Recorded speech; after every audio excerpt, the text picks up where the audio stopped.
نحمده ونصلي ونسلم على رسوله الكريم أما بعد فأعوذ بالله من الشيطان الرجيم بسم الله الرحمن الرحيم اهدنا الصراط المستقيم صراط الذين أنعمت عليهم صدق الله العلي العظيم وصدق رسوله النبي الكريم۔ عقیدت اور محبت کے ساتھ عقید جہاں صلی اللہ علیہ وآلہ وسلم پر درود و سلام پڑھیے۔ اللہم صلی علی سیدنا و مولانا محمد وعلی آل سیدنا و مولانا محمد وبارک وسلم۔ اللہ تعالی کی رحمت چھما چھم برس رہی ہے، کرم کے دروازے کھلے ہوئے ہیں، انعام و اکرام کی نورانی بارش ہو رہی ہے، بیت اللہ شریف کی تعمیر مکمل ہوا چاہتی ہے، جود و عطا کا دریا موجیں مار رہا ہے۔ اسی دوران وہ بلند و بالا ہستی جس کے لیے نمرود کی آگ گلے گلزار بن گئی، یعنی حضرت سیدنا ابراہیم علیہ السلام دعا کے لیے دامن پھیلائے ہوئے ہیں، اور پیارے ذبیح پے کرے صبر و رضا حضرت اسماعیل علیہ السلام آمین کہہ رہے ہیں۔ ربنا تقبل منا انک انت السمیع العلیم، سورہ بقرہ آیت نمبر 127۔ اے ہمارے رب، ہم سے اس نیکی کو قبول فرما، بے شک تو ہی ہے سنتا جانتا۔ سبحان اللہ۔ دعا کرنے کا ہمیں طریقہ سکھا دیا کہ پہلے عمل صالح کے قبول ہونے کی التجا، بعد میں مدعا و مقصود کے لیے عرض گزار ہونا چاہیے۔ چنانچہ آپ علیہ السلام دعا کے ابتدائی حصے میں رحمت الہی کی درخواست پیش کرنے کے بعد اس طرح التجا کرتے ہیں، ربنا وابعث فیہم رسولا منہم، اے ہمارے رب تو انہی میں سے رسول بھیج، یتلو علیہم آیاتک، جو ان پر تیری آیتیں پڑھ کر سنائیں، ویعلمہم الکتاب والحکمہ، اور انہیں کتاب اور حکمت سکھائیں، ویزکیہم، اور انہیں ستھرا کریں، انک انت العزیز الحکیم، بے شک تو ہی غالب حکمت والا ہے۔ انبیاء کرام علیہ السلام کی پاکیزہ اور مبارک سوچ یہ پیغام دے رہی ہے کہ ان کے دل یہ چاہتے ہیں کہ لوگوں کو ہدایت نصیب ہو جائے، اور اللہ تعالی کی مشیت بھی یہی ہے کہ راہ سے بھٹکے ہوئے لوگ سچی راہ پر چلنے والے ہو جائیں۔ اللہ تعالی کی ذات بے نیاز ہے، عبادت کرنے والوں کی اس کے یہاں کوئی کمی نہیں۔ ایسے فرشتے بھی ہیں کہ جب سے پیدا ہوئے ہیں برابر سجدے میں ہیں، قیامت کے روز سر اٹھائیں گے اور کہیں گے، اے پروردگار تیری ذات پاک ہے، ہم تیری عبادت کا حق ادا نہ کر سکے۔ قرآن مجید فرقان حمید میں ارشاد ہے، سورہ آل عمران آیت نمبر 97، فَإِنَّ اللَّهَ غَنِيٌّ عَنِ الْعَالَمِينَ، تو بے شک اللہ تعالی سارے جہاں والوں سے بے پرواہ ہے، یعنی اللہ تعالی کسی کا محتاج نہیں۔ بے شک اگر اللہ عز و جل چاہتا تو راستے سے بھٹکے ہوئے بدنما داغ اپنی بدنمائی کا دھبا خود ہی دور کر کے نیکوکار، متقی اور پرہیزگار بن جاتے، لیکن رب تعالی کی مرضی یہی تھی کہ اس نے لوگوں کی ہدایت کے لیے انبیاء اور مرسلین کو مبعوث فرمایا، اور انبیاء کرام علیہم السلام کو ان عظیم الشان معجزات سے نوازا جن کی بنا پر لوگ ان کی طرف مائل ہوئے اور ایمان قبول کر لیا۔ نبی اکرم صلی اللہ علیہ وآلہ وسلم کی آمد کی دعا حضرت ابراہیم علیہ السلام نے 2000 سال قبل کی، کہ جب آپ نے مکے کی سرزمین کو آباد کیا اور خانہ کعبہ کی تعمیر مکمل کر لی، پھر نبی اکرم صلی اللہ علیہ وآلہ وسلم کی آمد ہوئی۔ نبی اکرم صلی اللہ علیہ وآلہ وسلم کی آمد سے پہلے ہر طرف اندھیرا ہی اندھیرا چھایا ہوا تھا، لوگ اپنے ہاتھوں سے بنائے ہوئے مٹی اور پتھر کی مورتیوں کی پوجا کرتے، بتوں کو خدا، الہ، معبود سمجھا جاتا، ظلم انتہا کو پہنچ چکا تھا، عزتیں محفوظ نہ تھیں، لڑکیوں کو زندہ دفن کر دیا جاتا۔ الغرض حالات اتنے بدتر تھے کہ قرآن مجید فرقان حمید نے خود ارشاد فرمایا وَإِن كَانُوا مِن قَبْلُ لَفِي ضَلَالٍ مُبِينٍ، سورہ آل عمران آیت نمبر 164۔ اور بے شک اس نبی کی آمد سے پہلے وہ ضرور کھلی گمراہی میں تھے۔ اللہ تبارک و تعالی کا فضل و کرم اور اس کی خاص مہربانی ہو گئی جس نے اپنی تمام نعمتوں سے بڑھ کر ایسی عظیم نعمت انسانوں کو عطا فرما دی کہ جس کی وجہ سے بنی آدم کے مقدر جاگ اٹھے اور نبی صلی اللہ علیہ وآلہ وسلم تشریف لے آئے۔ جب حضور تشریف لائے تو اطراف عالم میں خوارق عادات، عجیب و غریب معاملات بطور علامت ظاہر ہونے لگے، گویا کہ رسالت کا آفتاب اپنی پوری آب و تاب کے ساتھ طلوع ہونے والا ہے۔ الخصائص الکبریٰ میں امام جلال الدین سیوطی الشافعی علیہ رحمہ لکھتے ہیں کہ حضرت ابو نعیم حضرت عمرو بن قتیبہ سے روایت کرتے ہیں اور انہوں نے اپنے والد سے سنا کہ جب حضرت آمنہ رضی اللہ تعالی عنہ کے یہاں ولادت کا وقت قریب آیا تو اللہ تعالیٰ نے فرشتوں کو حکم فرمایا کہ تمام آسمانوں اور جنتوں کے دروازے کھول دو، اور اللہ تعالیٰ نے ارشاد فرمایا کہ تمام فرشتے میرے سامنے حاضر ہو جائیں۔ چنانچہ فرشتے ایک دوسرے کو بشارتیں دیتے ہوئے حاضر ہونے لگے، دنیا کے پہاڑ بلند ہو گئے اور سمندر چڑھ گئے، تمام مخلوقات ایک دوسرے کو بشارتیں دینے لگیں۔ چنانچہ تمام فرشتے حاضر ہو گئے اور شیطان کو 70 زنجیروں میں جکڑ دیا گیا۔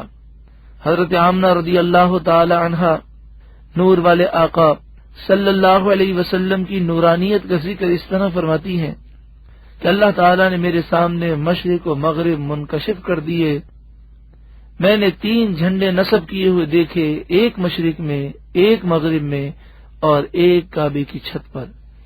اللہ تعالیٰ کی سب سے افضل و اعلی نعمت کی تشریف آوری سے پہلے ہی جہاں کا رنگ بدلا جا رہا تھا، خوشی و شادمانی سے کونین مسرور ہو رہے تھے، جھنڈے لہرائے جا رہے تھے، مبارک دینے کے لیے جنت کی حوریں منتظر ہیں، انبیاء کرام علیہم السلام جن کی بشارتیں دیتے چلے آئے، اس محبوب کی آمد پر کون خوش نہ ہوگا سوائے ازلی دشمن شیطان کے جو اس مبارک موقع پر چیخ و پکار کر رہا تھا، یہ خوش ہونے والوں پر راضی نہ تھا۔ شرح شیخ زادہ میں ہے کہ دنیا کے تمام بت اوندھے پڑے تھے، تخت شیطان بھی اوندھا پڑا تھا۔ شیطان لعین اس غم میں 40 دن دریاؤں میں غوطہ لگاتا رہا، پھر بھاگ کر جبل ابو قبیس پر آیا اور ایک ایسی چیخ ماری کہ سارے اس کے چیلے جمع ہو گئے۔ ان سے شیطان نے کہا وَيْلَكُمْ هَلَكْتُمْ هَذِهِ الْمَرَّةَ هَلَاكًا لَمْ تُهْلِكُوا مِثْلَهُ، ہائے افسوس تم پر، اس دفعہ تم ایسے ہلاک ہو رہے ہو کہ ایسی ہلاکت اس سے پہلے تم پر کبھی نہ آئی تھی۔ قالوا وما القصہ، شیطان کے چیلے کہنے لگے قصہ تو بتا کیا ہو گیا؟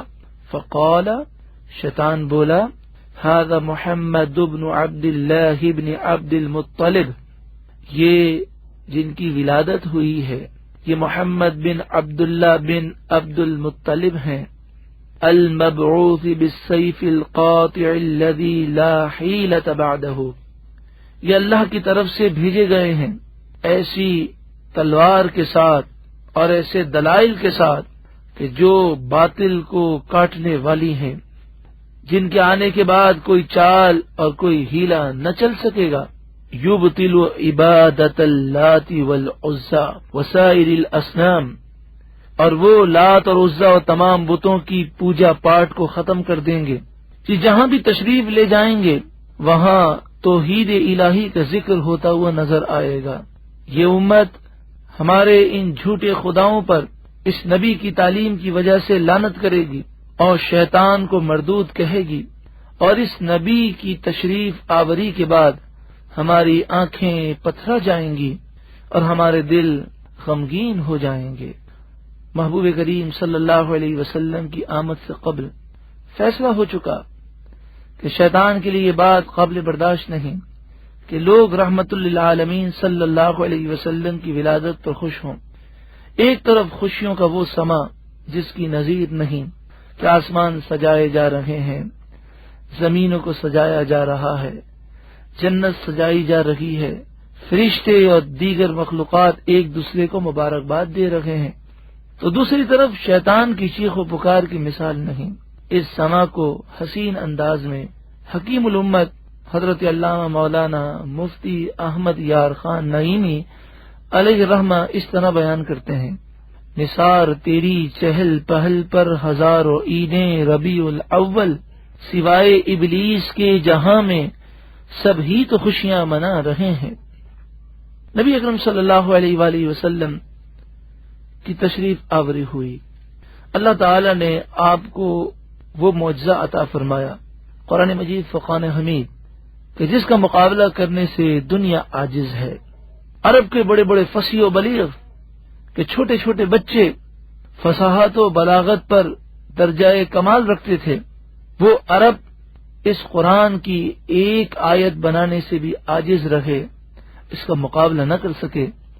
خود قرآن مجید فرقان حمید نے انہیں چیلنج کیا اور ارشاد فرمایا، سورہ بنی اسرائیل آیت نمبر 88، قُلْ لَئِنِ اجْتَمَعَتِ الْإِنسُ وَالْجِنُّ عَلَىٰ أَن يَأْتُوا بِمِثْلِ هَٰذَا الْقُرْآنِ لَا يَأْتُونَ بِمِثْلِهِ وَلَوْ كَانَ بَعْضُهُمْ لِبَعْضٍ ظَهِيرًا، تم فرماؤ اگر آدمی اور جن سب اس بات پر متفق ہو جائیں کہ اس قرآن پاک جیسا لے کر آئیں تو اس جیسا نہیں لا سکیں گے، اگرچہ یہ ایک دوسرے کے مددگار بن جائیں۔ فصحاء عرب مبہوت ہو گئے، زبانیں بند ہو گئیں۔ اعلی حضرت امام اہل سنت عرب کے فصحاء کی اس حالت کا نقشہ اس طرح کھینچتے ہیں: تیرے آگے یوں ہیں دبے لچے فصحاء عرب کے بڑے بڑے، کوئی جانے منہ میں زبان نہیں، نہیں بلکہ جسم میں جان نہیں۔ قرآن مجید فرقان حمید نے غیب کی خبر دیتے ہوئے ہمیشہ کے لیے یہ اعلان کر دیا کہ قرآن کے مخالفین قرآن کے مثل کبھی پیش نہیں کر سکتے، بلکہ وہ قرآن جیسی ایک آیت بھی نہیں بنا سکتے۔ فَإِن لَّمْ تَفْعَلُوا وَلَن تَفْعَلُوا، سورہ بقرہ آیت نمبر 24۔ قرآن جیسی نہ ایک صورت بنا سکے اور نہ ہی کبھی وہ بنا سکیں گے۔ قرآن پاک میں شک کی گنجائش نہیں۔ قرآن برہان و نور ہے، قرآن شفا ہے، قرآن عالمین کے لیے نصیحت ہے، قرآن میں اختلاف نہیں، قرآن پچھلی کتابوں کی تصدیق کرتا ہے، قرآن تمام کتابوں پر امین اور حاکم ہے، قرآن مفصل کتاب ہے، قرآن مبارک ہے، قرآن کریم ہے۔ قرآن کریم میں ہر خشک و تر چیز کا بیان موجود ہے۔ قرآن مجید فرقان حمید ہی وہ روشن و منور کتاب ہے جس میں ہر شے کا واضح بیان ہے۔ چنانچہ ارشاد باری تعالی ہے، وَنَزَّلْنَا عَلَيْكَ الْكِتَابَ تِبْيَانًا لِكُلِّ شَيْءٍ، اور ہم نے آپ پر اس کتاب کو نازل کیا ہے جو ہر چیز کا روشن بیان ہے۔ قرآن مجید کتاب انقلاب بھی ہے اور علم و عرفان کا آفتاب جہتاب بھی، اور کیا ہی خوب کہا، جمیع العلم فی القرآن لیکن تقاصر عنہ افہام الرجال، تمام علوم قرآن کے اندر موجود ہیں، یہ اور بات ہے کہ لوگوں کی عقلیں ان کے سمجھنے سے قاصر ہیں۔ تمام علوم و معارف کی روشن کتاب کے بارے میں ارشاد ربانی ہے، ما فرطنا فی الکتاب من شیء، سورہ انعام آیت نمبر 38، ہم نے قرآن میں کسی چیز کو نہ چھوڑا، یعنی ہر چیز کا اس میں روشن بیان موجود ہے۔ اور قرآن نبی اکرم صلی اللہ علیہ وآلہ وسلم کے فیض سے سمجھا جا سکتا ہے۔ خود قرآن پاک میں ہے، یعلمہم الکتاب، وہ لوگوں کو کتاب سکھائیں۔ تو رسول اللہ صلی اللہ علیہ وآلہ وسلم نے صحابہ پر کتاب پڑھی بھی اور کتاب پڑھ کر سمجھائی بھی۔ حالانکہ صحابہ کرام میں سے اکثر کی زبان عربی تھی، تو پتہ چلا کہ قرآن مجید فقہ حمید سمجھنے کے لیے صاحب قرآن کا فیض حاصل کرنا ضروری ہے۔ اور پھر ہم ہر نماز کی ہر رکعت میں یہ دعا کرتے ہیں، اہدنا الصراط المستقیم، اے اللہ تو ہمیں سیدھے راستے پر چلا، صراط الذین انعمت علیہم، ان لوگوں کے راستے پر چلا کہ جن پر تو نے انعام کیا، یعنی صحابہ، اہل بیت اطہار، صدیقین، صالحین، شہداء، اولیاء، بزرگان دین کا راستہ۔ یہ وہ لوگ ہیں کہ جو صراط مستقیم پر چلے، جنہوں نے قرآن و حدیث کو صحیح سمجھا، ان کے راستے پر چلنا یہی صراط مستقیم ہے۔ تو اب ہم قرآن و حدیث سے بھی فیض حاصل کریں گے، اور قرآن پاک سے فیض لیتے ہوئے، احادیث طیبہ سے نور لیتے ہوئے، ان عظیم ہستیوں کی نورانی تحریروں سے بھی فیض حاصل کریں گے کہ جن کی زندگیاں صراط مستقیم ہیں۔ تو آئیے اب ہم قرآن پاک سے چند سوالات کرتے ہیں اور شیطانی وسوسوں سے نجات، اپنے ایمان کی حفاظت اور انبیاء اور اولیاء کی محبت سے دامن کو بھرتے ہیں انشاءاللہ۔ سوال: کیا قرآن پاک میں حضور صلی اللہ علیہ وسلم کی آمد کا ذکر ہے؟ کیونکہ مسلمانوں کی اکثریت حضور صلی اللہ علیہ وسلم کی آمد کا ذکر ذوق و شوق، عقیدت و محبت سے کرتی ہے۔ اللہ تعالی نے عالم ارواح میں انبیاء کرام علیہم السلام سے محبوب کریم صلی اللہ علیہ وسلم کی آمد کا ذکر اس حسین انداز میں فرمایا کہ گروہ انبیاء سے عہد و پیمان لیا گیا۔ قرآن مجید سورہ آل عمران آیت نمبر 81 میں ارشاد ہے، وَإِذْ، اور یاد کرو جب، اخذ اللہ میثاق النبیین، اللہ نے نبیوں سے پکا وعدہ لیا، لما آتیتکم من کتاب و حکمہ، جب میں تمہیں کتاب اور حکمت دوں، ثم جاءکم رسول مصدق لما معکم، پھر تمہارے پاس وہ عظیم رسول آئیں کہ جو تمہارے پاس موجود کتاب و حکمت کی تصدیق کرنے والے ہوں، لتؤمنن بہ ولتنصرنہ، تو ضرور بضرور تم ان پر ایمان لانا اور ضرور بضرور تم ان کی مدد کرنا۔ قال، اللہ تعالی نے فرمایا، ااقررتم واخذتم علی ذلکم اسری، کیا تم نے اقرار کیا اور اس پر میرا بھاری ذمہ لیا؟ قالوا اقررنا، انبیاء نے کہا کہ ہم نے اقرار کیا۔ قال فاشهدوا وانا معكم من الشاہدین، اللہ نے ارشاد فرمایا تو تم ایک دوسرے پر گواہ ہو جاؤ اور میں تمہارے ساتھ گواہوں میں ہوں۔ اس آیت کریمہ میں جہاں محبوب صلی اللہ علیہ وسلم کی آمد کا تذکرہ ہے کہ حضور کی آمد سے ہزاروں سال پہلے عالم ارواح میں نبی اکرم صلی اللہ علیہ وآلہ وسلم کی آمد کا ذکر کیا جا رہا ہے اور انبیاء کی روحوں سے عہد لیا جا رہا ہے، وہاں اس بات کی طرف بھی اشارہ ملتا ہے کہ کائنات کی تخلیق سے پہلے ہی اللہ تعالی نے گویا کہ تمام نبیوں کا سردار آمنہ کے لال صلی اللہ علیہ وسلم کو مقرر فرما دیا تھا۔ حضور صلی اللہ علیہ وسلم کی آمد کا ذکر کرنے والے، مرحبا یا مصطفیٰ کی صدائیں بلند کرنے والے، محبوب صلی اللہ علیہ وسلم کی شان میں نعتیں پڑھنے والے کتنے خوش نصیب ہیں۔ ذکر آمد رسول صلی اللہ علیہ وسلم کرنا اللہ تعالیٰ کا طریقہ ہے، اور اس مبارک ذکر کو سننا انبیاء کرام علیہم السلام کی سنت ہے۔ سورہ مائدہ آیت نمبر 15 میں ارشاد ہے، قد جاءکم من اللہ نور و کتاب مبین، بے شک تمہارے پاس اللہ کی طرف سے ایک نور آیا اور روشن کتاب۔ مفسرین بیان کرتے ہیں کہ یہاں نور سے مراد نبی اکرم صلی اللہ علیہ وآلہ وسلم ہے کہ آپ کی تخلیق نور سے ہوئی اور آپ دنیا میں جلوہ گر ہوئے بشری لباس میں۔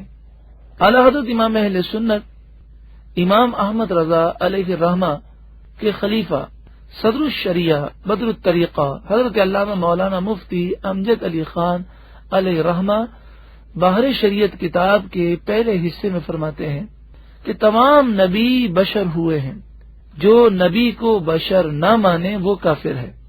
تو حضور صلی اللہ علیہ وآلہ وسلم بشر ضرور ہیں، مگر افضل البشر ہیں، خیر البشر ہیں، اور ان کے بشر ہونے میں اور ہمارے بشر ہونے میں بہت بڑا فرق ہے۔ ان کا پورا جسم نورانی، آپ کا لعاب دہن مبارک نورانی، بلکہ جس سے لعاب دہن مبارک لگ جائے اسے شفا مل جائے۔ آپ کا پسینہ مبارک خوشبودار اور نورانی، تو آپ نور بھی ہیں اور بشر بھی ہیں۔ حضرت عیسیٰ علیہ الصلوۃ والسلام محبوب صلی اللہ علیہ وسلم کی آمد کا ذکر اس عقیدت و محبت سے کرتے ہیں۔ سورہ صف آیت نمبر 6، وَمُبَشِّرًا بِرَسُولٍ يَأْتِي مِن بَعْدِ اسْمُهُ أَحْمَدُ، یعنی آپ نے کہا کہ میں تمہیں اس رسول کی خوشخبری دینے والا ہوں جو میرے بعد آئیں گے اور ان کا نام احمد ہوگا۔ یعنی حضور کی آمد سے پہلے حضور کی آمد کا ذکر انبیاء کرتے آئے، یہاں تک کہ حضرت عیسیٰ علیہ السلام نے بھی اپنی قوم کو یہی درس دیا اور آمد مصطفیٰ کا وہ ذکر کرتے رہے۔ شیطان لعین کے لیے یہ بات ناقابل برداشت ہے کہ ذکر مصطفیٰ عام ہو۔ اس بدبخت کی ہمیشہ سے یہی عادت رہی کہ تعظیم مصطفیٰ صلی اللہ علیہ وسلم سے لوگوں کو محروم کر دے۔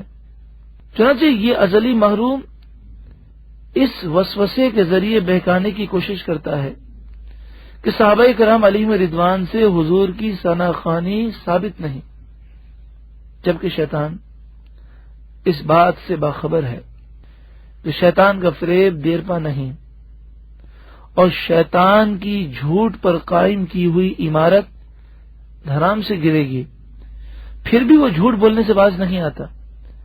شاید یہ سوچتا ہو کہ لوگوں کو میں نے اتنا مصروف کر دیا ہے اور وہ دنیا ہی میں اتنے الجھ گئے ہیں کہ انہیں حقیقت حال سے آگاہی نہیں ہوگی، اس طرح میرا جھوٹ لوگوں کے دلوں میں سچی حقیقت اختیار کر لے گا۔ حالانکہ بالکل سری جھوٹ ہے۔ صحابہ کرام علیہم رضوان نبی اکرم صلی اللہ علیہ وآلہ وسلم کی تعریف و ثنا میں رطب اللسان تھے، کیونکہ صحابہ کرام علیہم رضوان جانتے تھے کہ جو نبی اکرم صلی اللہ علیہ وآلہ وسلم کی ثنا کرتا ہے، آپ کی تعریف کرتا ہے، تو اس کا مقام و مرتبہ بہت بلند ہوتا ہے۔ صحابہ کرام علیہم رضوان نے مختلف مواقع پر نبی اکرم صلی اللہ علیہ وآلہ وسلم کی تعریف الفاظ میں بھی کی اور اشعار میں بھی کی، وہ نثر میں بھی ثنا خوانی کرتے اور نظم میں بھی کرتے۔ چنانچہ حضرت سواد بن قارب رضی اللہ تعالیٰ عنہ نے جب اشعار پڑھے اور حضور کی تعریفیں بیان کی تو محبوب کریم صلی اللہ علیہ وآلہ وسلم اس قدر خوش ہوئے کہ آپ علیہ السلام مسکرائے، موتیوں کی طرح دندان مبارک نظر آنے لگے۔ شارح بخاری تحریر کرتے ہیں کہ عرب کے مشہور شاعر نابغہ جادی نے نبی اکرم صلی اللہ علیہ وسلم کی شان میں چند اشعار پڑھے۔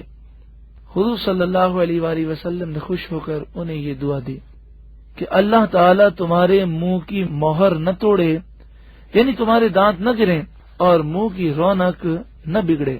اس حدیث کے راوی بیان کرتے ہیں کہ باوجود یہ کہ حضرت نابغہ کی عمر 100 سال کی ہو گئی تھی، لیکن ان کے تمام دانت صحیح و سالم تھے اور اولے کی طرح سفید تھے۔ حدیث کے راویوں نے اپنا مشاہدہ یہاں تک بیان کیا، اذا سقط له سن نبت له اخرى، جب ان کا کوئی دانت گر جاتا تو بڑھاپے میں بھی اس کی جگہ نیا دانت نکل آتا۔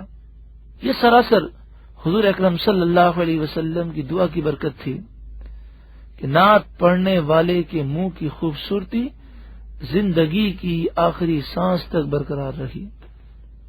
حضرت عائشہ صدیقہ رضی اللہ تعالی عنہ فرماتی ہیں، بخاری شریف میں ہے کہ سرکار دو عالم صلی اللہ علیہ وسلم مسجد نبوی شریف میں حضرت حسان بن ثابت رضی اللہ تعالی عنہ کے لیے ممبر رکھتے، چادر مبارک بچھاتے اور پھر حسان بن ثابت اس پر کھڑے ہو کر حضور اکرم صلی اللہ علیہ وآلہ وسلم کے فضائل بیان فرماتے، آپ کی مدافعت کرتے اور مفاخرت فرماتے۔ اللہ اکبر، حضور پر نور صلی اللہ علیہ وسلم اپنے ثنا خواں کو خوش ہو کر اس طرح دعا سے نوازتے، اللہم ایدہ بروح القدس، اے اللہ روح القدس یعنی جبریل امین کے ذریعے حسان بن ثابت کی مدد فرما۔ پیارے بھائیوں، نعت خواں کے لیے محبوب صلی اللہ علیہ وسلم ممبر بچھا رہے ہیں۔ یہ خصوصی کرم اس بات کی دلیل ہے کہ حضور صلی اللہ علیہ وسلم اپنے ان غلاموں کو جو محبت و تعظیم رسول صلی اللہ علیہ وسلم پھیلانے کا ذریعہ ہیں، ایسے غلاموں کو حضور بے حد پسند فرماتے ہیں۔ واضح رہے کہ حضور صلی اللہ علیہ وسلم کی ثنا حقیقت میں اللہ ہی کی تعریف ہے، جیسا کہ مفسرین نے اصول بیان کیا کہ مصنوع کی تعریف در حقیقت صانع ہی کی تعریف ہوتی ہے، یعنی چیز کی تعریف بنانے والے کی تعریف ہے۔ تو حقیقتاً خوبی اور کمال عطا فرمانے والا اللہ رب العالمین ہی ہے۔ اس نے اپنے محبوب پر کرم کیا اور یہ مقام و مرتبہ عطا فرمایا، تو محبوب صلی اللہ علیہ وآلہ وسلم کی تعریف در حقیقت اللہ ہی کی تعریف ہے۔ تو ہم نے اس سے جان لیا کہ نبی کریم صلی اللہ علیہ وآلہ وسلم کی ثنا خوانی یہ بھی ثابت ہے، اور یہ بھی جان لیا کہ حضور کی آمد کا ذکر کرنا یہ بھی ثابت ہے۔ ایک اور سوال ذہن میں آتا ہے کہ کیا قرآن پاک سے ثابت ہے کہ جس دن اللہ تعالی کی کوئی خاص نعمت حاصل ہو اس دن کو عید کہا جائے؟ اور کیا عید الفطر اور عید الاضحیٰ کے علاوہ کسی اور دن کو ہم عید کہہ سکتے ہیں؟ قرآن مجید فقان حمید سورہ مائدہ آیت نمبر 112، اذ قال الحواریون، یاد کرو جب حواری بولے، یا عیسی ابن مریم، اے عیسی بن مریم علیہ السلام، هل يستطيع ربك ان ينزل علينا مائدة من السماء، کیا آپ کا رب ایسا کرے گا کہ ہم پر آسمان سے ایک دسترخوان نازل کرے؟ قال اتقوا الله ان كنتم مؤمنين، حضرت عیسیٰ علیہ السلام نے فرمایا اللہ سے ڈرو اگر ایمان رکھتے ہو۔ قالو، وہ حواری بولے جو حضرت عیسیٰ علیہ السلام پر دل سے ایمان لانے والے تھے، مخلص لوگ تھے، انہوں نے کہا نرید ان نأکل منہا، ہم چاہتے ہیں کہ اس میں سے کھائیں، وتطمئن قلوبنا، اور ہمارے دل ٹھہریں مضبوط ہو جائیں، ونعلم ان قد صدقتنا، اور ہم اپنی آنکھوں سے دیکھ لیں کہ آپ نے ہم سے سچ فرمایا، وَنَكُونَ عَلَيْهَا مِنَ الشَّاهِدِينَ، اور ہم اس پر گواہ ہو جائیں۔ حضرت عیسیٰ علیہ السلام نے اپنے حواریوں سے فرمایا کہ 30 روزے رکھو۔ جب وہ ان روزوں سے فارغ ہو گئے تو حضرت عیسیٰ علیہ السلام نے غسل فرمایا، موٹا لباس پہنا، 2 رکعت نماز ادا کی، اور پھر رو رو کر یہ دعا کی، قال عیسی ابن مریم اللہم ربنا، حضرت عیسیٰ بن مریم نے عرض کی اے ہمارے رب، انزل علینا مائدۃ من السماء، تو ہم پر آسمان سے دسترخوان، نعمتوں سے بھرا ہوا دسترخوان نازل فرما، تکون لنا عیدا لاولنا وآخرنا، جس دن وہ دسترخوان نازل ہوگا وہ ہمارے لیے عید ہوگا، ہمارے اگلوں کے لیے بھی عید اور پچھلوں کے لیے بھی عید کا دن ہوگا، وآیۃ منک، اور تیری طرف سے نشانی ہوگا، یعنی ہم اس کے نزول کے دن کو عید بنائیں گے، اس کی تعظیم کریں گے، خوشیاں منائیں گے، تیری عبادت کریں گے، شکر بجا لائیں گے۔ محترم و پیارے بھائیوں، پیارے پیغمبر حضرت سیدنا عیسیٰ علیہ السلام کے ذریعے ہم تک یہ سوچ منتقل ہوئی، نعمت خداوندی ملنے والے دن کو خصوصیت حاصل ہے، یہ عام دن نہیں بلکہ اس پر عید کا اطلاق کیا جائے گا۔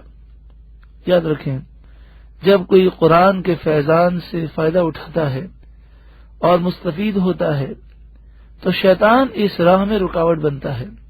یہ بات ہم پر پوشیدہ نہیں کہ شیطان کو عید میلاد النبی صلی اللہ علیہ وسلم کی خوشی نہیں ہے، جب یہ مسلمانوں کو خوش ہوتا دیکھتا ہے تو بے لگام ہو جاتا ہے اور معاذ اللہ وسوسوں میں مبتلا کرنے کی کوشش کرتا ہے، اور بسا اوقات تو ایسے ایسے وسوسے دیتا ہے کہ محدثین، مفسرین، صحابہ و صالحین بلکہ سردار انبیاء صلی اللہ علیہ وسلم کی ذات بابرکت پر بھی حرف آتا ہے، نعوذ باللہ من ذالک۔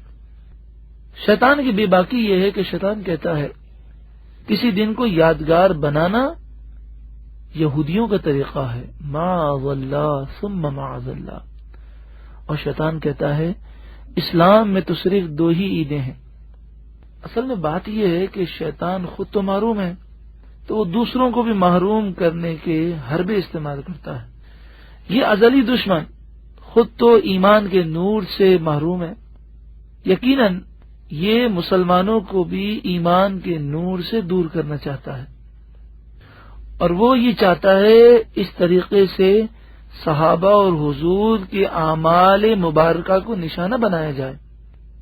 در حقیقت یہ دیکھا جائے تو یہ وسوسہ شیطان لعین کی بے باکی اور رسول اللہ صلی اللہ علیہ وسلم کی بے ادبی پر مشتمل ہے۔ دیکھیں شیطان نے کیا کہا کہ کسی دن کی یادگار منانا یہ یہودیوں کا طریقہ ہے۔ بخاری مسلم میں کیا ہے؟ بخاری مسلم میں حضرت عبداللہ بن عباس رضی اللہ تعالی عنہما سے مروی ہے کہ جب رسالت مآب صلی اللہ علیہ وسلم مدینہ طیبہ تشریف لائے فوجد الیہود یصومون عاشورا، آپ صلی اللہ علیہ وسلم نے یہودیوں کو عاشورہ یعنی 10 محرم کا روزہ رکھتے ہوئے پایا۔ فسئلوا عن ذلک، ان سے اس کے بارے میں پوچھا گیا۔ فقالوا، تو وہ یہودی بولے، هو اليوم الذي اظهر الله فيه موسى وبني اسرائيل على فرعون ونحن نصومه تعظيما له۔ وہ بولے یہودی کہ یہ وہ دن ہے جس میں اللہ تعالی نے موسیٰ علیہ السلام اور بنی اسرائیل کو فرعون پر غلبہ عطا فرمایا، ہم اس دن کی تعظیم کرتے ہوئے روزہ رکھتے ہیں۔ غور فرمائیے، حضور صلی اللہ علیہ وآلہ وسلم نے یہ سن کر یہ نہیں فرمایا کہ میرے صحابہ گواہ ہو جاؤ، ہم کبھی عاشورے کا روزہ نہیں رکھیں گے، کیونکہ یہ روزہ تو یہودیوں کا طریقہ ہے اور دن منانا تو یہودیوں کا کام ہے۔ نہیں، بلکہ اس پر آقا دو جہاں صلی اللہ علیہ وسلم نے فرمایا، نحن اولا بموسیٰ منکم، ہم تم سے زیادہ موسیٰ علیہ السلام کو چاہنے والے ہیں۔ ثم امر بصومہ، پھر آپ نے روزہ رکھنے کا حکم دیا۔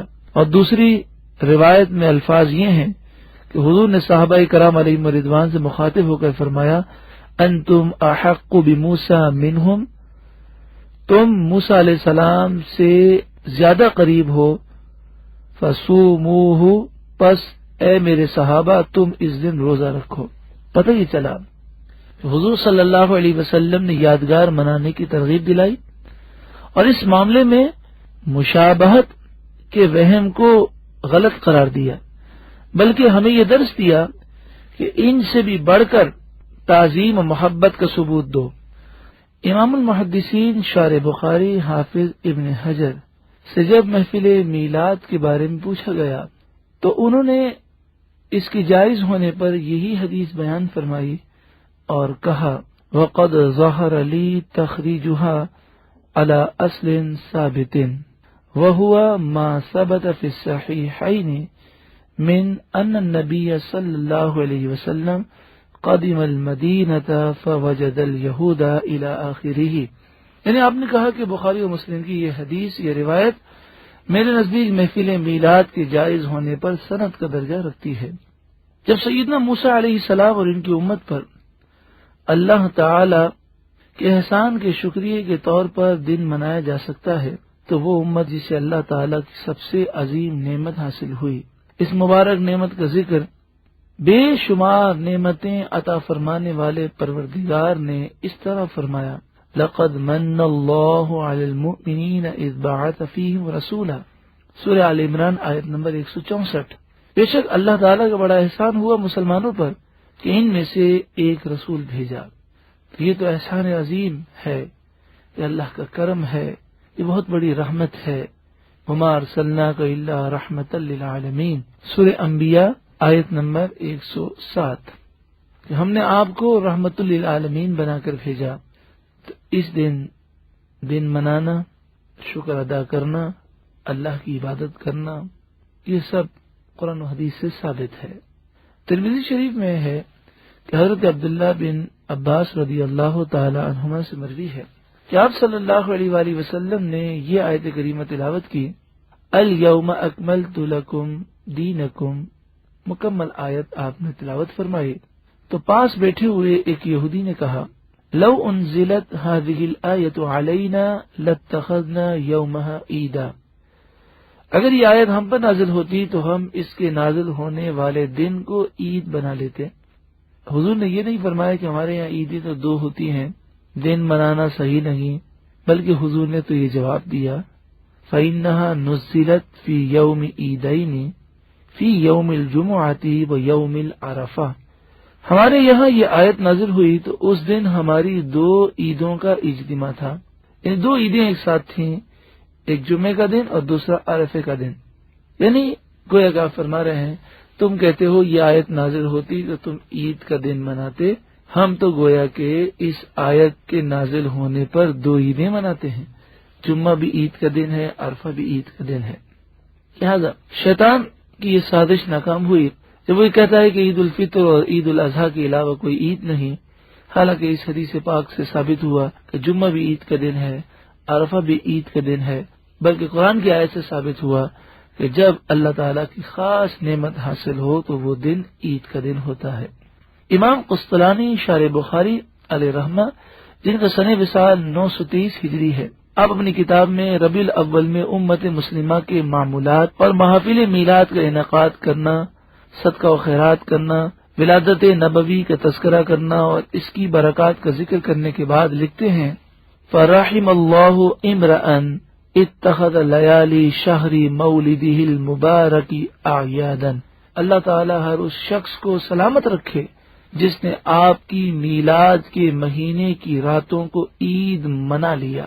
مدرس مکہ مکرمہ شیخ علوی مالکی علیہ رحمہ، آپ نے کیا خوب کہا کہ عید کی خوشیاں آتی ہیں گزر جاتی ہیں، مگر آپ کی آمد سے مخلوق خدا کو جو خوشی عید نصیب ہوئی وہ ختم ہونے والی ہی نہیں بلکہ وہ ہمیشہ رہے گی۔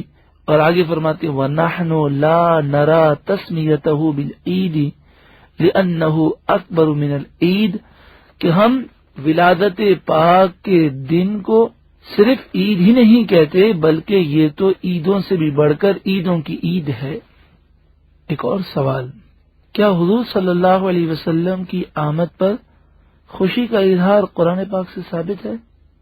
جی ہاں، قرآن مجید فقان حمید اور احادیث طیبہ کا ایک اصول ہے کہ خوشی منانے کے لیے کوئی دنوں کی قید نہیں ہے۔ اللہ تعالیٰ کی جس نعمت پر آپ خوشی کا اظہار کریں، شکر ادا کریں، یہ بالکل جائز ہے۔ قرآن مجید فقان حمید میں ارشاد ہے، سورہ یونس آیت نمبر 58، قل، اے نبی آپ فرما دیں، بفضل اللہ وبرحمتہ فبذلک فلیفرحوا، اللہ کے فضل اور اللہ کی رحمت پر چاہیے کہ لوگ خوشیاں منائیں۔ قرآن مجید سے یہ روشنی ملی کہ اللہ تعالی کے فضل اور اس کی رحمت پر خوشی منانے کا حکم ہے، اور حقیقت یہ ہے کہ محبوب کریم صلی اللہ علیہ وآلہ وسلم اللہ کا فضل عظیم ہے اور آپ کی رحمت تمام عالمین کو گھیرے ہوئے ہے۔ سورہ نساء آیت نمبر 13، وَكَانَ فَضْلُ اللَّهِ عَلَيْكَ عَظِيمًا، اور اللہ کا آپ پر بڑا فضل ہے۔ سورہ انبیاء آیت نمبر 107، وَمَا أَرْسَلْنَاكَ إِلَّا رَحْمَةً لِلْعَالَمِينَ، ہم نے آپ کو رحمت للعالمین ہی بنا کر بھیجا۔ بلا شبہ ایمان اللہ کا فضل ہے، قرآن اللہ کی رحمت ہے، لیکن یہ سب کچھ صاحب قرآن صلی اللہ علیہ وآلہ وسلم کے وسیلے ہی سے ہمیں عطا ہوا۔ ایمان ملا ان کے صدقے، قرآن ملا ان کے صدقے، رحمان ملا ان کے صدقے، وہ کیا ہے جو ہم نے پایا نہیں۔ نور والے قرآن کے ذریعے یہ بات چمکتے ہوئے سورج کی طرح روشن ہے کہ حضور صلی اللہ علیہ وآلہ وسلم کی آمد پر خوشی کا اظہار کرنا یہ ثابت ہے، لیکن شیطان کے لیے یہ ناقابل برداشت ہے۔ شیطان جب ان باتوں کو جان کر پریشان ہوتا ہے تو پھر وہ اپنی مرضی سے اصول مرتب کرتا ہے. شیطان یہ اصول ذہن میں ڈالنے کی کوشش کرتا ہے کہ 12 ربیع الاول کو حضور کی ولادت بھی ہوئی اور حضور کا وصال بھی ہوا، تو ولادت کی خوشی نہیں منانی چاہیے بلکہ وصال کا غم منانا چاہیے. لیکن یاد رکھیں ایک قاعدہ کہ حدیث پاک میں ہے، بخاری اور مسلم میں ہے، امرنا اللہ نحد علی میت فوق 3 الا لزوج، ہم کو حکم دیا گیا کہ کسی وفات یافتہ پر 3 دن کے بعد غم نہ منائیں، مگر شوہر کے انتقال پر بیوہ 4 مہینے 10 دن تک عدت گزارے گی. تو اس روایت سے ایک اصول سامنے آ گیا کہ نبی اکرم صلی اللہ علیہ وآلہ وسلم نے صحابہ کرام کو یہ سکھایا کہ کسی کے وصال پر، کسی کے انتقال پر 3 دن سے زیادہ غم منانے کی اجازت نہیں ہے. تو شیطان جو ہمیں غم منانے کی ترغیب دیتا ہے تو یہ شیطان ہمیں گناہ کی طرف لے جانا چاہتا ہے. اور جہاں تک خوشی کے اظہار کا تعلق ہے تو آپ سن چکے کہ سورہ یونس آیت نمبر 58 میں کوئی وقت کو قید نہیں کیا گیا اور فرمایا گیا کہ خوشیاں مناؤ. تو تا قیامت حضور صلی اللہ علیہ وآلہ وسلم کی آمد پر خوشی منائی جا سکتی ہے. پھر آپ دیکھیں ابو داؤد، نسائی، ابن ماجہ کی روایت ہے، نبی اکرم صلی اللہ علیہ وآلہ وسلم نے ارشاد فرمایا، ان من افضل ایامکم یوم الجمعہ فیہ خلق آدم وفیہ قبض، تمہارے تمام دنوں میں سب سے افضل جمعے کا دن ہے، اس میں حضرت آدم علیہ السلام کو پیدا کیا گیا اور اسی میں آپ کا وصال ہوا. دیکھیں یہاں پر کہ جمعے کے دن حضرت آدم علیہ السلام کی ولادت بھی ہوئی ہے اور وصال بھی ہوا ہے، تو پھر تو جمعہ غم کا دن ہونا چاہیے. لیکن حدیث پاک میں ان یوم الجمعۃ یوم العید، بے شک جمعے کا دن عید کا دن ہے. سوال یہ ہے کہ اس دن آدم علیہ السلام کی ولادت بھی ہوئی، وصال بھی ہوا، تو وصال کا غم ہونا چاہیے، یہ عید کا دن کیسے ہو گیا؟ جواب بہت آسان ہے کہ وصال کا غم 3 دن سے زیادہ منایا نہیں جا سکتا. ہاں، ولادت کی خوشی میں جمعہ تا قیامت عید کا دن بن گیا. اور پھر کیسا عید کا دن بنا، کتنا افضل دن ہو گیا. حدیث پاک میں فرمایا ان یوم الجمعۃ سید الایام، بے شک جمعہ تمام دنوں کا سردار ہے، واعظمها عند اللہ، اور اللہ کے نزدیک تمام دنوں سے یہ افضل ہے، عظیم ہے. وهو اعظم عند اللہ من یوم الاضحى ویوم الفطر، اور یہ دن اللہ کے نزدیک بقرہ عید اور عید الفطر سے بھی افضل و اعلیٰ ہے. یہ جمعے کے دن کو فضیلت آدم علیہ الصلوۃ والسلام کی ولادت کے صدقے میں ملی. جمعے میں ایک گھڑی ہے جس گھڑی میں حضرت آدم علیہ السلام کی ولادت ہوئی. جمعے کا پورا دن تو عید کا دن ہو گیا، لیکن وہ لمحات کہ جن لمحات میں حضرت آدم علیہ السلام کی ولادت ہوئی، ان لمحات کی کیا فضیلت ہے. حدیث پاک میں ہے، حضرت ابو ہریرہ اس کے راوی ہیں، رسول اللہ صلی اللہ علیہ وسلم نے ارشاد فرمایا، منہا ساعہ، جمعے میں ایک ایسی گھڑی ہے، من دعا اللہ فیہا استجیب لہ، جو اس میں اللہ سے مانگتا ہے وہ اسے عطا کر دیا جاتا ہے. اس تمام گفتگو کا خلاصہ یہ ہوا کہ غم منانا جائز نہیں. اگر ثابت ہو جائے کہ 12 ربیع الاول ہی وصال کا دن ہے، جو کہ مشہور تو یہی ہے، لیکن علماء کو اس میں اختلاف بھی ہے، تو کوئی حرج نہیں کہ 12 ربیع الاول وصال کا دن ہے، مگر وصال کا غم 3 دن سے زیادہ منانا جائز نہیں. ہاں، ولادت کی خوشی میں یہ مہینہ اور وہ دن، وہ رات یقیناً تا قیامت خوشی منانے کا دن اور رات ہے. حضرت عباس رضی اللہ تعالیٰ عنہ سے مروی ہے کہ ابو لہب مر گیا.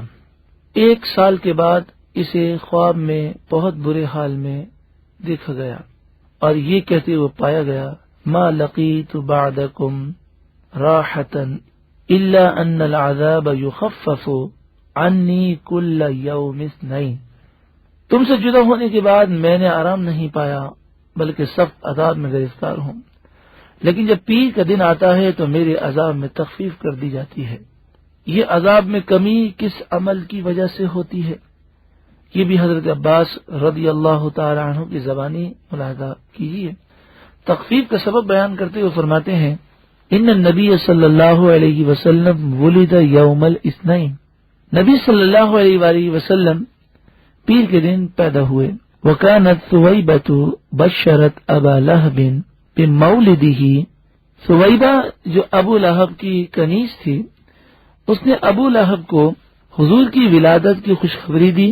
فاعتقها، تو ابو لہب نے اس کنیز کو آزاد کر دیا۔ اس واقعے سے علماء امت نے اس پر استدلال کیا کہ حضور اکرم صلی اللہ علیہ وآلہ وسلم کی ولادت کی خوشی اگر کافر بھی کرے تو اسے بھی محروم نہیں کیا جاتا، اور اگر کوئی مسلمان کرے تو اسے کیوں کر محروم رکھا جائے گا۔ دوسری بات، حضرت عباس رضی اللہ تعالی عنہ نے یہ واقعہ بیداری کے عالم میں بیان کیا ہے۔ اگر یہ اسلامی اصولوں کے خلاف ہوتا تو آپ رضی اللہ تعالیٰ عنہ اسے بیان ہی نہ کرتے۔ اگر بیان کر بھی دیا تو صحابہ کرام یا تابعین انہیں روک دیتے۔ علامہ حافظ ابن حجر عسقلانی فتح الباری نویں جلد صفحہ نمبر 119 پر لکھتے ہیں کہ امام بیہقی علیہ الرحمہ نے فرمایا ما ورد من بطلان الخیر للکفار فمعناه انہم لا یکون لهم التخلص من النار ولا دخول الجنہ۔ آپ نے فرمایا کہ کافر کے بارے میں یہ جو کہا گیا کہ اس کا نیک عمل برباد ہو جاتا ہے، اس کا مطلب یہ ہے کہ کافر جہنم سے نجات پا کر جنت میں داخل نہ ہوگا۔ طویل بحث کرنے کے بعد حضرت علامہ ابن حجر شارح بخاری فرماتے ہیں هذا ان يقع تفضل المذكور اکراما لمن وقع من الكافر البر له ونحو ذلك۔ آپ فرماتے ہیں کہ ابو لہب پر عذاب میں جو تخفیف ہوئی، اس کی وجہ نبی اکرم صلی اللہ علیہ وآلہ وسلم کی شان اور آپ کا اکرام ہے کہ اللہ تبارک و تعالی نے اس کے ذریعے حضور کی شان اور حضور کا اکرام ظاہر کیا۔ شیخ القراء حافظ شمس الدین بن جزری علیہ رحمہ اپنی تصنیف عرف التعریف بالمولد الشریف میں لکھتے ہیں فَإِذَا كَانَ أَبُو لَهْبٍ الْكَافِرُ الَّذِي نُزِّلَ الْقُرْآنُ بِذَمِّهِ جُوزِيَ فِي النَّارِ بِفَرْحَةِ لَيْلَةِ الْمَوْلِدِ النَّبِيِّ صلی اللہ علیہ وسلم۔ آپ فرماتے ہیں کہ جب وہ دشمن خدا جس کی مذمت میں قرآن کی ایک پوری سورت نازل ہوئی، وہ جب نبی کریم صلی اللہ علیہ وسلم کی میلاد کی رات خوشی کرتا ہے تو اس کے عذاب میں تخفیف کر دی جاتی ہے۔ فما حال المسلم الموحد من امت محمد صلی اللہ علیہ وسلم فبشرہ مولدہ وبذل ما يصل الیہ قدرتہ فی محبتہ۔ آپ فرماتے ہیں تو وہ مسلمان جو آپ صلی اللہ علیہ وسلم سے محبت رکھنے والا ہے، میلاد کی خوشی کرے تو وہ کیا مقام پائے گا۔ لعمری انما یکون جزاؤہ من اللہ الکریم ان یدخلہ بفضلہ جنات النعیم۔ ایسے مسلمان کو اللہ تعالی اپنے محبوب کریم صلی اللہ علیہ وآلہ وسلم کی خوشی منانے کی وجہ سے جنت عطا فرمائے گا۔ محدث مدینہ منورہ شیخ محقق شاہ عبد الحق محدث دہلوی، یہ وہ بزرگ ہیں کہ آج بر صغیر میں حدیث پاک کا جو فیض ملا، بخاری پڑھنے والا ہو، مسلم پڑھنے والا ہو، ترمذی ابو داؤد ابن ماجہ سنن نسائی پڑھنے والا ہو، یہ فیض بر صغیر میں لانے والے شیخ محقق شاہ عبد الحق محدث دہلوی علیہ رحمہ ہیں۔ آپ اس حدیث پاک کے تحت لکھتے ہیں مدارج النبوت میں اس واقعے میں میلاد شریف کرنے والوں کے لیے روشن دلیل ہے جو سرور دو عالم صلی اللہ علیہ وسلم کی شب ولادت میں خوشیاں مناتے اور مال خرچ کرتے ہیں۔ یعنی ابو لہب جو کہ کافر تھا، جب وہ حضور صلی اللہ علیہ وسلم کی ولادت کی خبر پا کر خوش ہونے اور کنیز کو آزاد کرنے پر انعام دیا گیا تو اس مسلمان کا کیا حال ہوگا جو آپ صلی اللہ علیہ وسلم کی ولادت کی خوشی میں محبت سے بھرپور ہو کر مال خرچ کرتا ہے۔ اسی مفہوم کو صدیوں سے کئی محدثین ذکر فرماتے رہے، لیکن ہم نے آپ کے سامنے مختصر چند محدثین کے کلام کو پیش کیا۔ شیطان یہ چاہتا ہے کہ کسی بھی طریقے سے لوگوں کو عمل خیر سے روکے اور وہ محفل میلاد منعقد کرنے سے، خوشی کا اظہار کرنے سے دور کر دے۔ حالانکہ آپ دیکھیں محفل میلاد میں کیا ہوتا ہے، قرآن کی تلاوت ہوتی ہے، اللہ تعالی کی حمد پڑھی جاتی ہے، رسول اللہ صلی اللہ علیہ وآلہ وسلم کی ثنا خوانی ہوتی ہے، درس قرآن و حدیث ہوتا ہے، حضور کی سیرت کا بیان ہوتا ہے، حضور صلی اللہ علیہ وآلہ وسلم کے معجزات، آپ کے کمالات، آپ کی شان بیان کی جاتی ہے، آپ کی ولادت کے وقت جو معجزات ظاہر ہوئے ان کا ذکر ہوتا ہے، نبی اکرم صلی اللہ علیہ وآلہ وسلم کی سنتیں، آپ کے فضائل، آپ کے کمالات، آپ کے معجزات، آپ کی شان بیان کی جاتی ہے۔ آخر میں بھی قرآن کی تلاوت ہوتی ہے، ختم پڑھا جاتا ہے، دعا مانگی جاتی ہے اور آخر میں کھڑے ہو کر صلاۃ والسلام پیش کیا جاتا ہے۔ بتائیے کون سی چیز ایسی ہے جو شرعی اعتبار سے غلط ہو؟ ہر چیز نور علی نور ہے، اور جب ان نور علی نور چیزوں کا مجموعہ ہو جائے اور سب ایک محفل میں جمع ہو جائیں تو نور میں اور اضافہ ہو جائے گا۔ ساری چیزیں تو آپ جانتے ہی ہیں۔ جہاں تک کھڑے ہو کر درود و سلام پیش کرنے کی بات ہے تو میں آپ کے سامنے اس محقق کا حوالہ پیش کرتا ہوں جن کا بھی آپ نے ذکر سنا، شیخ عبدالحق محدث دہلوی رحمۃ اللہ تعالی علیہ، کہ آپ مسجد نبوی شریف میں درس حدیث دیا کرتے تھے، اور علماء نے یہاں تک لکھا کہ آپ پر اتنا کرم تھا کہ روزانہ خواب میں رسول اللہ کی زیارت آپ کو نصیب ہوتی، اور پھر بر صغیر کے مسلمانوں کی قسمت جاگ اٹھی، آپ کو حکم ہوا کہ بر صغیر میں جا کر حدیث کا پیغام عام کرو۔ آپ حدیث کا پیغام پہنچانے کے لیے تشریف لائے اور آپ نے بخاری و مسلم کا فیضان بر صغیر میں عام کیا۔ وہ شیخ محقق شیخ عبدالحق محدث دہلوی رحمۃ اللہ تعالی علیہ، جن کی نیکیاں کس عروج پر پہنچی تھیں، کیا کیا دین کی آپ نے خدمات دی، وہ اپنی کتاب اخبار الاخیار میں لکھتے ہیں، اے اللہ، میرا کوئی عمل ایسا نہیں جسے تیرے دربار میں پیش کرنے کے لائق سمجھوں، میرے تمام اعمال فساد نیت کا شکار ہیں، البتہ مجھ فقیر کا ایک عمل محض تیری عنایت سے اس قابل اور لائق التفات ہے، اور وہ یہ ہے کہ مجلس میلاد کے موقع پر کھڑے ہو کر سلام پڑھتا ہوں اور نہایت ہی عاجزی و انکساری، محبت و خلوص کے ساتھ تیرے حبیب پاک صلی اللہ علیہ وسلم پر درود و سلام بھیجتا ہوں۔ اے اللہ، وہ کون سا مقام ہے جہاں میلاد پاک سے بڑھ کر تیری طرف سے خیر و برکت کا نزول ہوتا ہے؟ اس لیے اے ارحم الراحمین، مجھے پکا یقین ہے کہ میرا یہ عمل کبھی ضائع نہیں کیا جائے گا، بلکہ یقیناً تیری بارگاہ میں قبول ہوگا، اور جو کوئی درود و سلام پڑھے اور اس کے ذریعے سے دعا کرے تو وہ دعا کبھی مسترد نہ ہوگی۔ دیکھیں آپ، اتنے بڑے شیخ، محدث، اتنے بڑے امام، قرآن و حدیث کو جاننے والے، کھڑے ہو کر درود و سلام پیش کرنے کو اپنی زندگی کا عظیم سرمایہ سمجھتے ہیں۔ تو میں عرض کر رہا تھا کہ محفل میلاد میں شروع سے لے کر آخر تک جو کچھ بھی ہوتا ہے یہ عین شریعت کے مطابق ہے۔ اگر کسی جگہ پر آخر میں مسلمانوں کو کھانا پیش کیا جاتا ہے تو اس کی بھی فضائل، مسلمانوں کو کھانا کھلانے کی برکتیں احادیث طیبہ میں موجود ہیں۔ تو جب اتنی پیاری محفل ہے، اتنا پیارا انداز ہے، تو شیطان یہ پسند نہیں کرتا کہ مسلمان خیر و برکت کا اتنا عظیم کام کریں، تو وہ دور کرنے کے لیے وہ یہ کہتا ہے کہ جو کام رسول اللہ صلی اللہ علیہ وآلہ وسلم نے کیا وہی ہونا چاہیے، اور جس کام کا ثبوت نبی کریم صلی اللہ علیہ وآلہ وسلم کے دور میں نہ ملے وہ کام نہیں کرنا چاہیے۔ دیکھیں، اصول و ضابطہ یاد رکھیں، ہمارے پاس قرآن و حدیث کے اصول موجود ہیں، شریعت کے اصول موجود ہیں۔ کوئی بھی کام ہو، اس کام کو ہمیں یہ دیکھنا چاہیے کہ یہ کام شریعت کے اصولوں کے مطابق ہے یا نہیں۔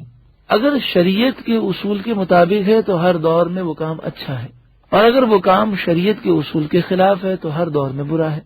نبی اکرم صلی اللہ علیہ وآلہ وسلم کے دور میں منافقین کیسی کیسی حرکتیں کرتے، صحابہ کرام کے دور میں خارجیوں نے کیسی کیسی حرکتیں کی، تابعین اور تبع تابعین کے دور میں ظالموں نے کیسی کیسی حرکتیں کی. تو ہم اس کو دیکھتے ہیں کہ وہ جو کام کیا جا رہا ہے وہ کام قرآن و حدیث کے اصول کے مطابق ہے. اس کی دلیل بزرگان دین کی زندگی میں ہمارے پاس موجود ہے.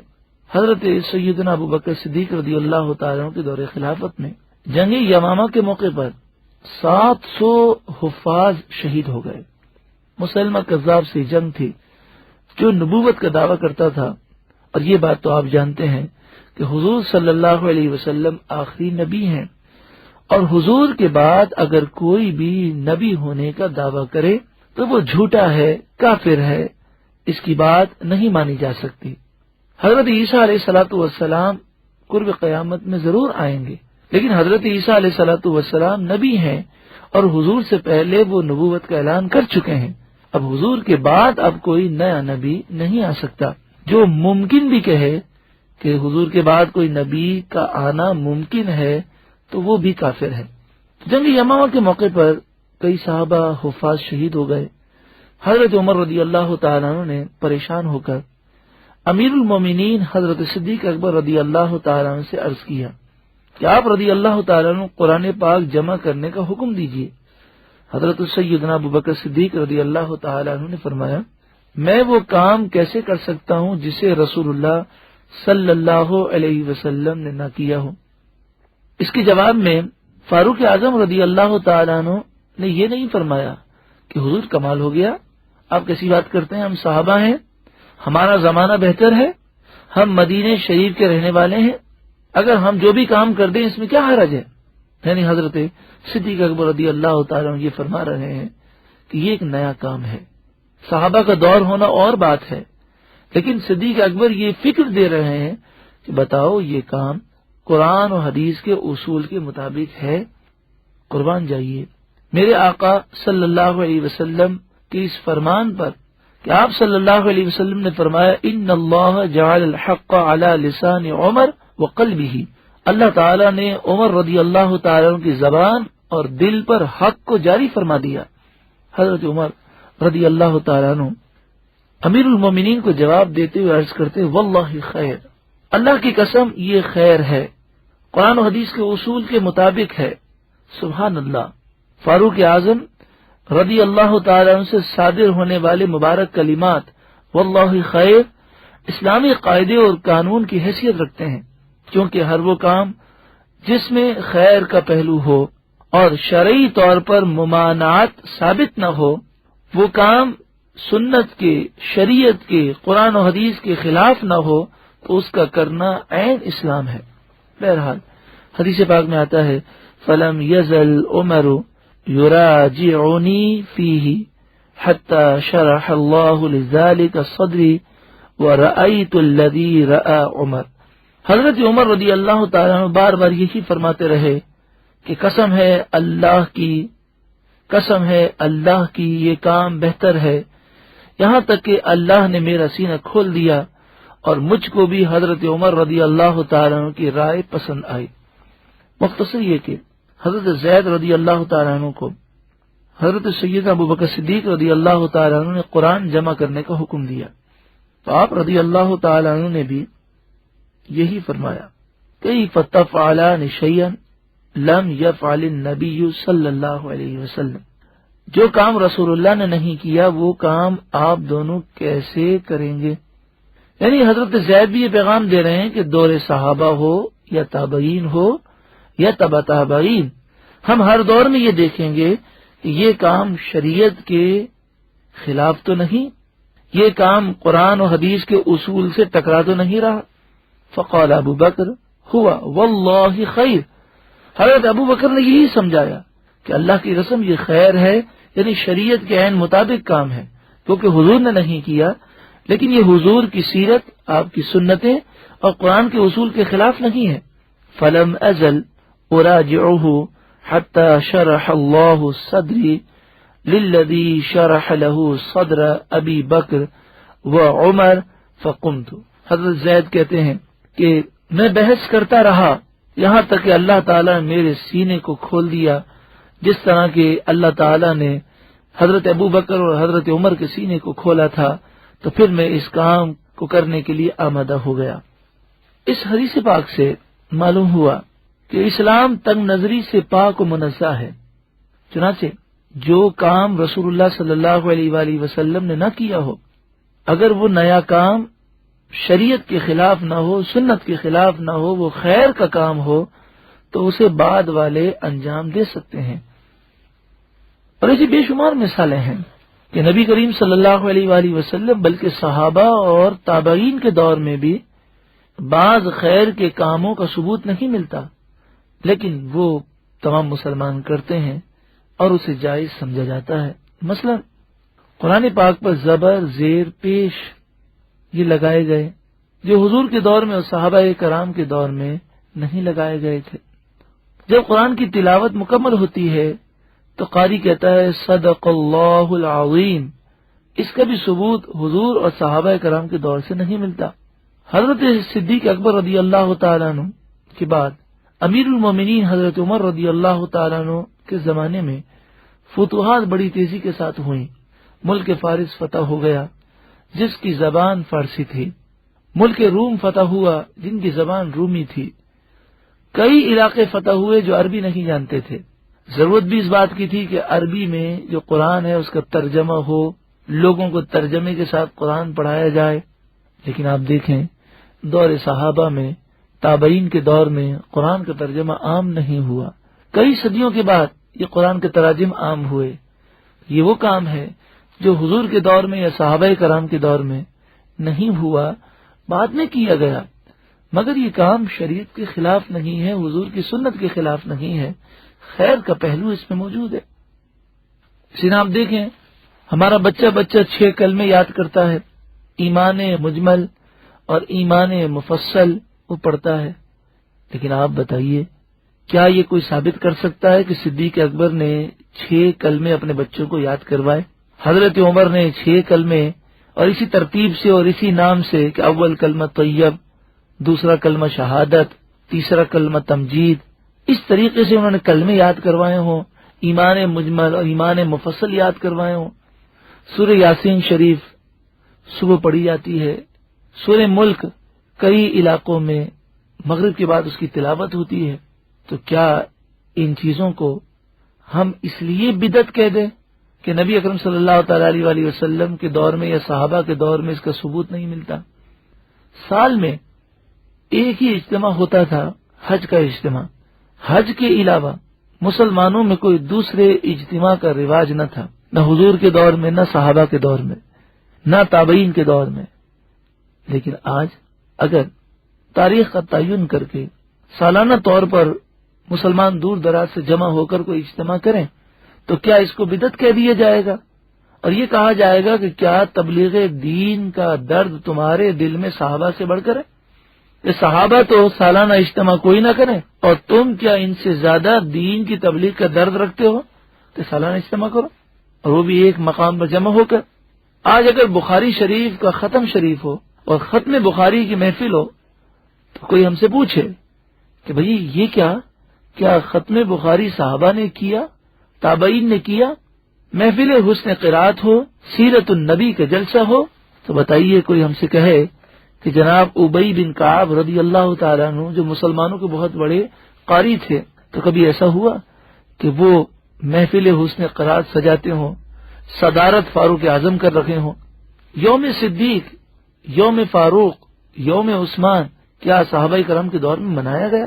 کیا حضرت فاروق اعظم نے یہ کبھی کہا کہ جناب یوم صدیق جو ہے اس دن سب چھٹی کرو اور یوم صدیق منایا جائے؟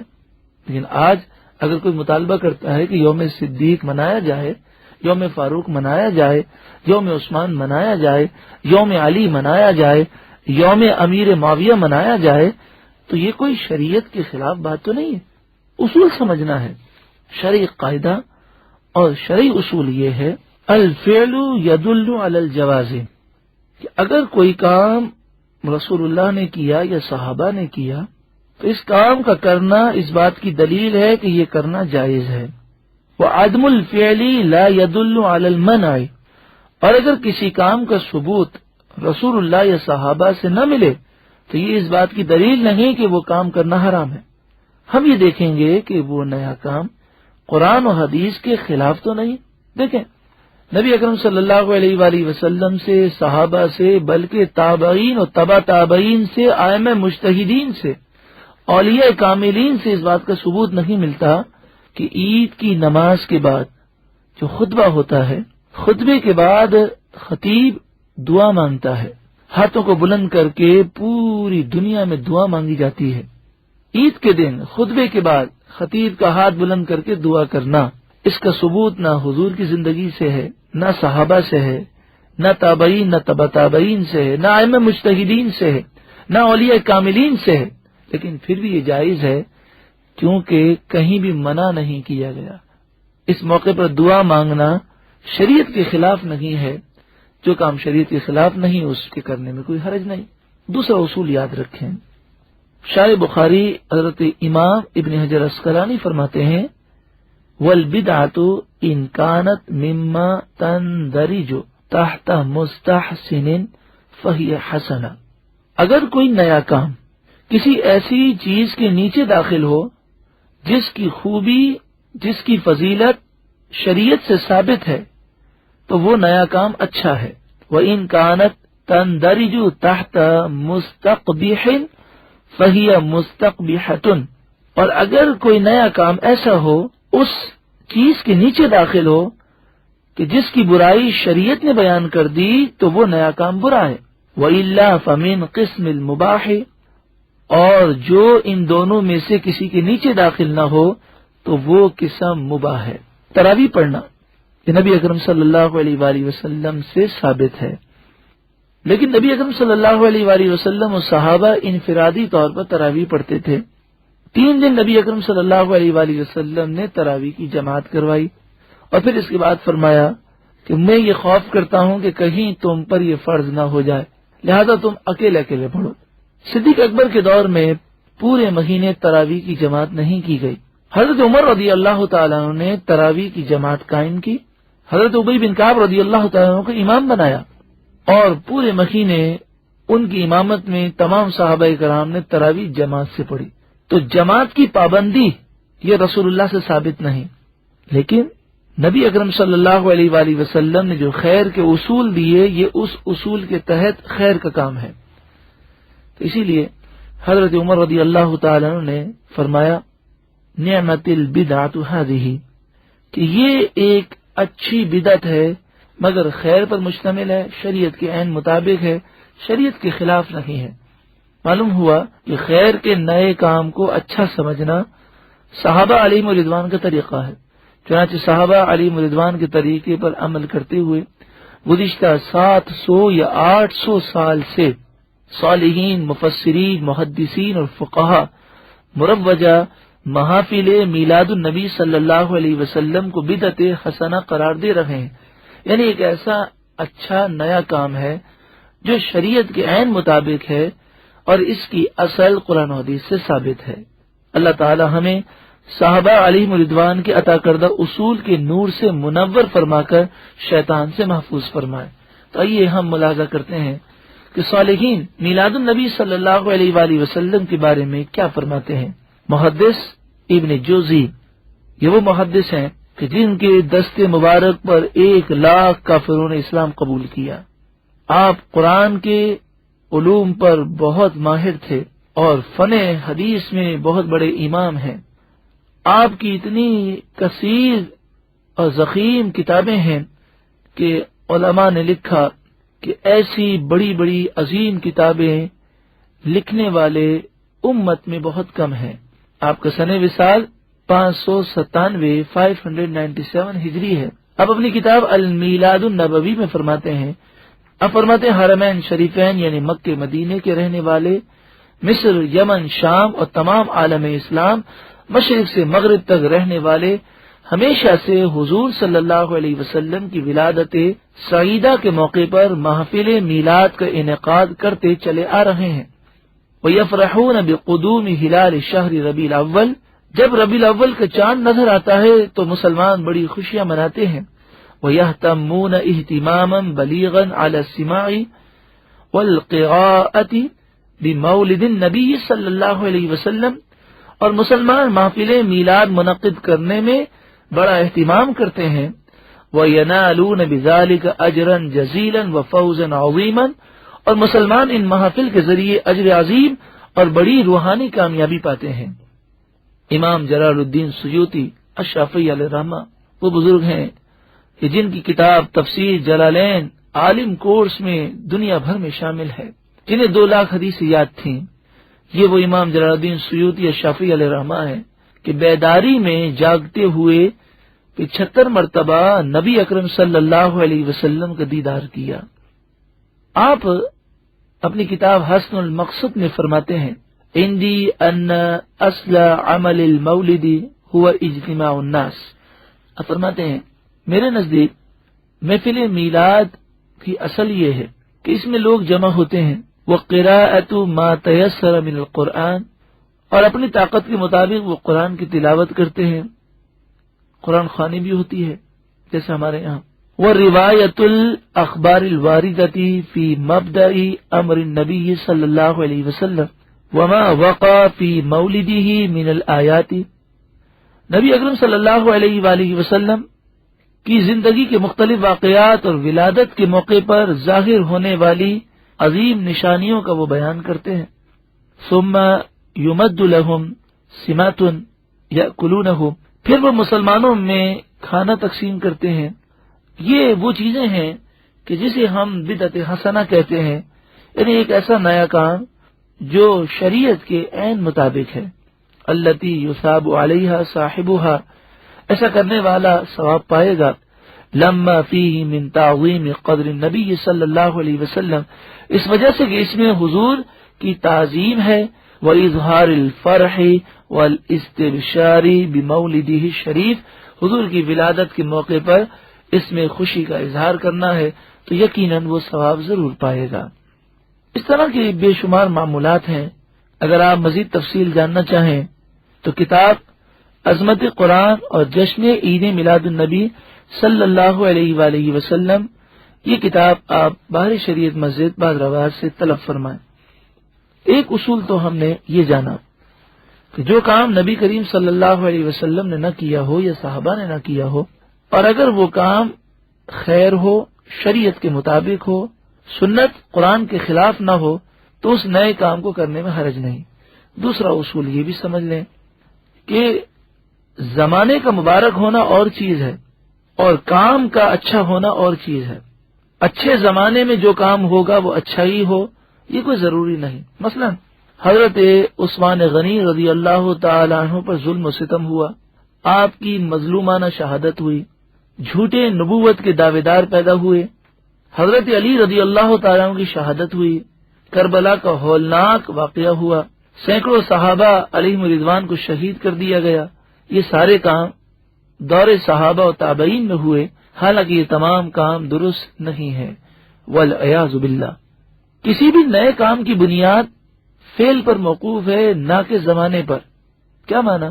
مطلب یہ کہ وہ نیا کام اگر شریعت کے اصولوں کے مطابق ہے، خیر اور خوبی پر مشتمل ہے، تو جس زمانے میں کیا جائے وہ جائز ہے، اور اگر وہ نیا کام غلط ہے تو جس زمانے میں ہو وہ برا ہے.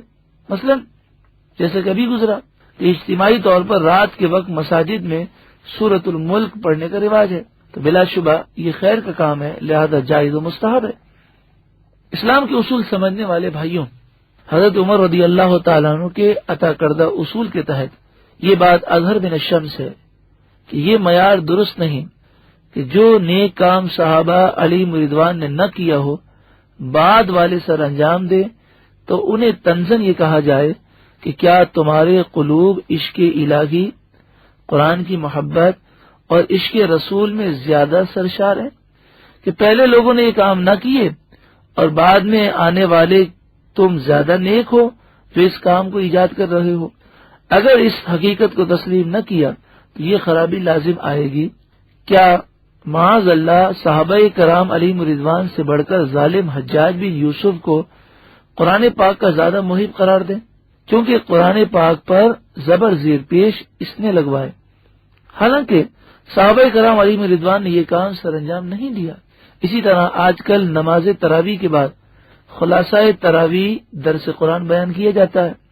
حالانکہ صحابہ کرام و تابعین کے زمانے میں یہ رواج نہ تھا، تو کیا یہ کہا جائے گا کہ آج کل کے لوگ صحابہ علیہم رضوان اور تابعین کرام سے بڑھ کر خدمت قرآن کے جذبے سے سرشار ہیں کہ صحابہ و تابعین نے یہ کام نہ کیا اور آج کل کے لوگ یہ کام سر انجام دے رہے ہیں؟ میرے پیارے بھائیوں اور محترم بہنوں، آخر میں یہی عرض ہے کہ اسلام تنگ نظری نہیں سکھاتا، اسلام محدود مذہب نہیں ہے۔ اللہ اور اس کے رسول نے ہمیں زندگی گزارنے کے اصول سکھائے، اور ان اصولوں میں وہ وسعت ہے کہ ہر دور میں ہر کام کے بارے میں ہم ان اصولوں کی مدد سے جان سکتے ہیں کہ یہ کام خیر پر مشتمل ہے یا نہیں۔ اگر ہم نے تنگ نظری کا مظاہرہ کیا تو جو دشمنان اسلام ہیں وہ بڑی آسانی کے ساتھ اسلام پر اعتراض کر سکتے ہیں کہ مسلمانوں، تم اس اسلام پر عمل پیرا ہی نہ رہے کہ جو اسلام حضور لے کر آئے، کیونکہ حضور کے بعد صحابہ، تابعین، تبع تابعین، ائمہ مجتہدین، اولیاء کاملین کے دور میں اور بعد میں بھی کئی ایسے نئے نئے کام ایجاد ہوئے کہ جسے دنیا بھر میں کیا جاتا ہے اور وہ خیر پر مشتمل ہیں۔ نئے ہونے کے باوجود وہ بدعت سیئہ نہیں ہے، وہ حرام نہیں ہے، گناہ نہیں ہے، کیونکہ وہ کام شریعت کے مطابق ہیں۔ تو اگر ہم نے یہ اصول نہ سکھایا تو اگر کوئی مسلمانوں کے سامنے یہ اعتراض کر دے تو ہو سکتا ہے مسلمان اس اعتراض میں پریشان ہو جائیں۔ تو ہم وسعت نظری سکھائیں اور یہ بتائیں کہ یہ نہیں دیکھا جاتا کہ کام نیا ہے کہ پرانا ہے، یہ دیکھا جاتا ہے کہ یہ کام شریعت کے اصول کے مطابق ہے یا نہیں۔ یہی بات تمام بزرگان دین لکھتے آئے، اس میں بہت سارے حوالے موجود ہیں، لیکن ہم اپنی بات کو اسی پر ختم کرتے ہیں۔ آخر میں ہم آپ سے یہ عرض کرتے ہیں کہ شیطان کی عین آرزو و تمنا یہی ہے کہ وہ قرآن سے حقیقی طور پر ہمیں قریب نہ ہونے دے، ایمان سے دور کر دے، اور وہ اللہ کے نیک بندوں کا ہمیں دشمن بنا دے۔